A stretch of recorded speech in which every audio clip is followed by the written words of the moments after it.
Our first story tonight is about a large waterfowl called the trumpeter swan. At one time, this bird spread its wings across the entire continental United States. But by 1900, it was feared the trumpeter swan had become extinct. Something stirs in our souls when we hear the hoarse cry of the trumpeter swan. The surprise of a winter-white bird rising across a fairyland of snow and ice awakens a childlike wonder in our hearts.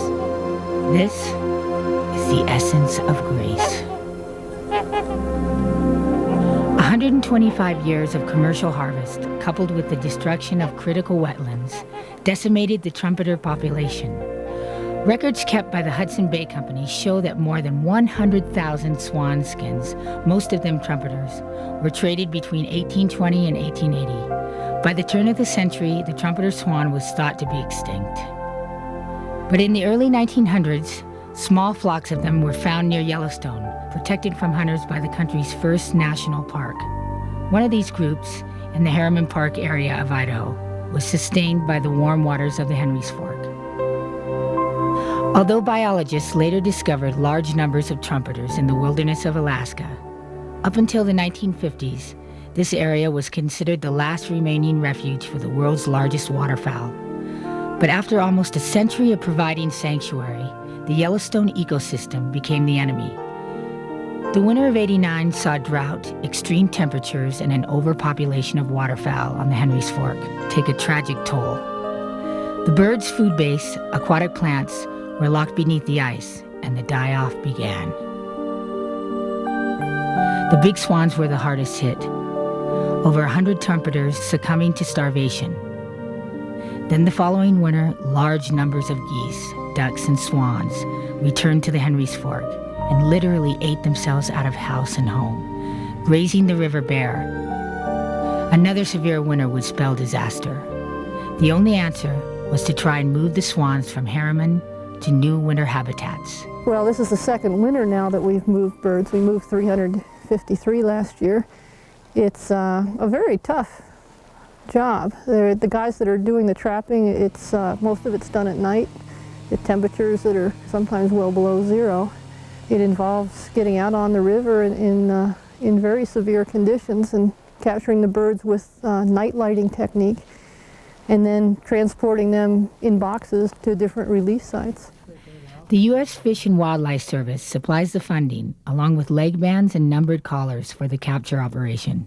The birds are banded and then painted with yellow dye so they can be more easily identified by observers. In July, when they go through the molt, it'll lose the yellow. But next spring, as it heads north, that'll be real helpful to us to follow it. Go. This year, 255 swans were released into milder winter habitats. The 4 selected sites include Fish Springs, Utah, Summer Lake, Oregon, Fort Hall on the Snake River, and the Bruneau Dunes State Park. The people are just really tickled to see these swans in here. They're really excited about them, and they just love them. Wes Whitworth is the park manager at the Bruneau Dunes. These are the pioneers now. They're the ones that we have lost to this country, lost their migratory roots, and now we have new pioneers back establishing those roots again, the old flyways. Wes's wife, Jan, has become somewhat of an expert on the birds' movements, donating her time to record observations for biologists. I think I'm going to have to get closer. 3 times a week, Jan covers a 100-mile route in search of trumpeter swans. I'll walk down closer to the water. When they were brought in last year, I got interested in them. The first time that I saw them fly over our house, I fell in love with them.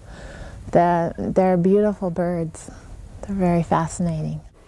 Sometimes it takes quite a while to read the collar numbers. I have to wait until they turn so I can see the whole number. This winter, 30 swans returned to Bruneau Park from the original release over a year ago. Some brought their offspring or cygnets, an encouraging sign that new traditions are being established. There was one swan in particular who had left the Teton Basin, and Ruth didn't know where this swan had gone, and I read the collar up here, and she was really excited to find out he'd come up here. Hi, this is Ruth Shea. If you're calling with information regarding a trumpeter swan sighting, please leave the details. Calls from the public and volunteers like Jan Whitworth, along with biologists' own sightings, build a picture of how well the trumpeters are adjusting to their new winter homes. And the way this is set up, a person can really watch a swan almost fly across the page from place to place. Here's a bird here that flew from Harriman to Yellowstone Lake and then came back into Teton Basin over by Driggs. The data shows that adult swans are more likely to return to their old habitat near Harriman Park. But the cygnets, or younger swans, seem more willing to establish new traditions. I guess I regard last year as a success very definitely from the one point of view that in December the temperatures fell to 58 below zero at Harriman. I believe that if we had been doing nothing and we had had 600 or 700 swans piled in there, that we would have had a bunch of dead swans last year. And just the fact that we didn't, to me, is success. Now, right now there's a group of about 85 or 90 up there on the bank just in front of us. The trumpeter swan is very social, maintaining close family bonds and congregating in groups, calling back and forth and displaying to each other. Now, for the first time in 100 years, their old haunts will hear the distinctive cry of the trumpeter swan echoing through the winter stillness.